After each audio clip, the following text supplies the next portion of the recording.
Halo lagi. Oke, di pembahasan kali ini kita akan mengupas lebih dalam bab 5 dari bukunya Chris Fanning, The First Minute. Iya, betul.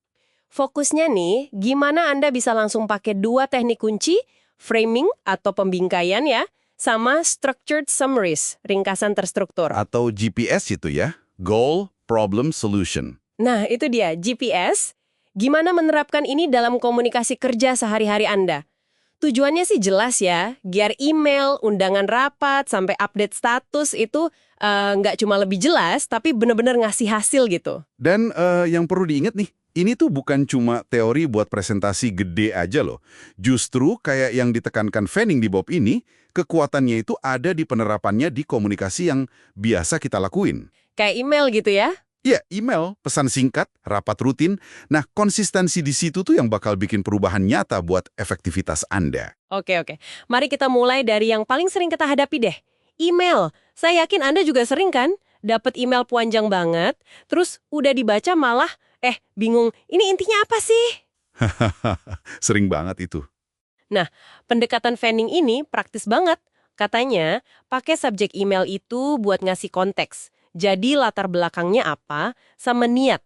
Anda mau apa dari si penerima? Jadi jelas dari awal ya. Iya, contohnya mungkin kayak update web perlu keputusan prioritas fitur. Jelas kan? Terus di baris pertama emailnya, langsung aja ke pesan kunci Anda. Betul-betul. Langsung to the point gitu ya. Dan untuk isi email yang butuh penjelasan lebih, nah struktur GPS, Goal, Problem, Solution ini jadi kerangka yang ngebantu banget. Gimana tuh contohnya?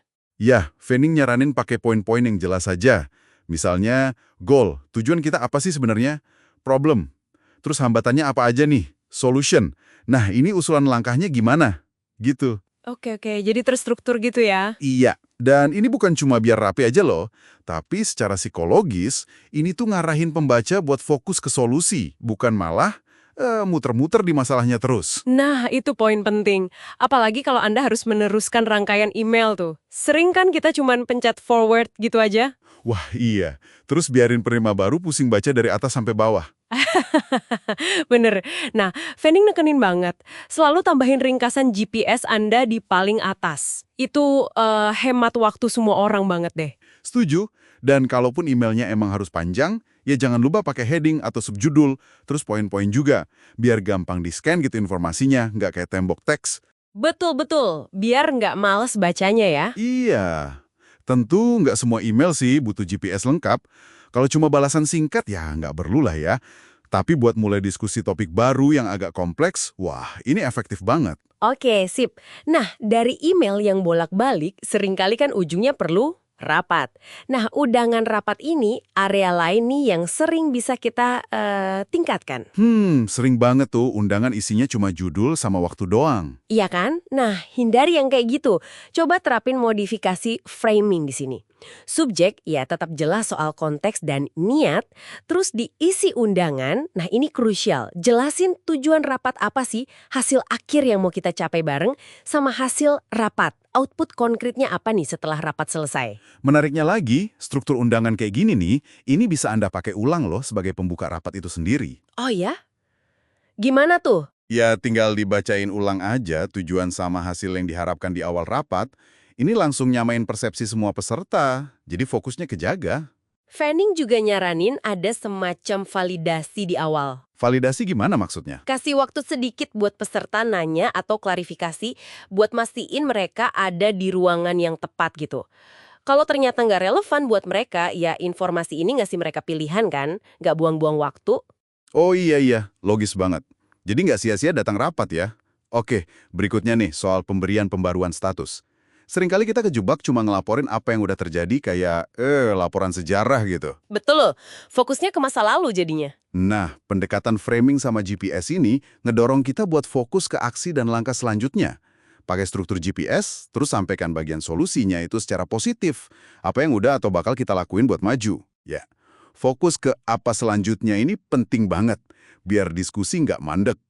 Dan prinsip kejelasan sama struktur ini, kayak yang disinggung sekilas di akhir bab, berguna juga loh di situasi lain. Oh iya, kayak apa tuh? Misalnya pas Anda ditodong pertanyaan tak terduga. Kalau udah ada kerangka framing sama GPS di kepala, itu bantu banget buat nyusun respon cepat yang terstruktur. Jadi nggak asal jawab aja. Bener juga. Atau pas perlu eskalasi masalah ke atasan misalnya. Nah, iya. Struktur GPS bantu nyajiin inti masalah sama usulan solusi yang Anda mau itu secara jernih dan ringkas. Bahkan buat nyampein kabar baik pun, framing bisa memperkuat pesannya loh. Wah, oke.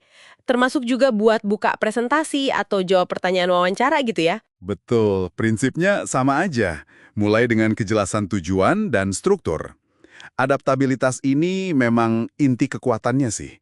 Teknik yang sama, tinggal disesuaikan dikit konteksnya, bisa dipakai di email, rapat, pesan instan, bahkan ya di kepala kita pas mau respon cepat.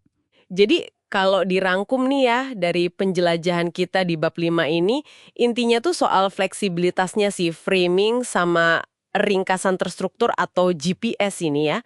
Luar biasa banget. Iya, fleksibel banget. Dengan ngebiasain diri nerapin ini, Anda bisa motong kebisingan lah ya dalam komunikasi kerja dan langsung ke intinya apapun format komunikasinya. Betul sekali. Dan mungkin sebagai penutup ya, ada pemikiran nih buat Anda renungkan. Mempraktekkan kejelasan dan struktur ini secara konsisten, itu bukan cuma soal efisiensi loh. Terus soal apa dong? Lebih jauh lagi, ini tuh cara Anda ngebangun reputasi sebagai komunikator yang menghargai waktu orang lain dan fokus ke hasil. Coba deh, mungkin tantang diri Anda minggu ini, terapkan struktur GPS ini di satu jenis komunikasi aja dulu yang sering Anda lakuin. Misalnya? Entah itu di email pengantar, atau pas bikin undangan rapat berikutnya. Coba ya dulu. Nanti rasakan sendiri bedanya.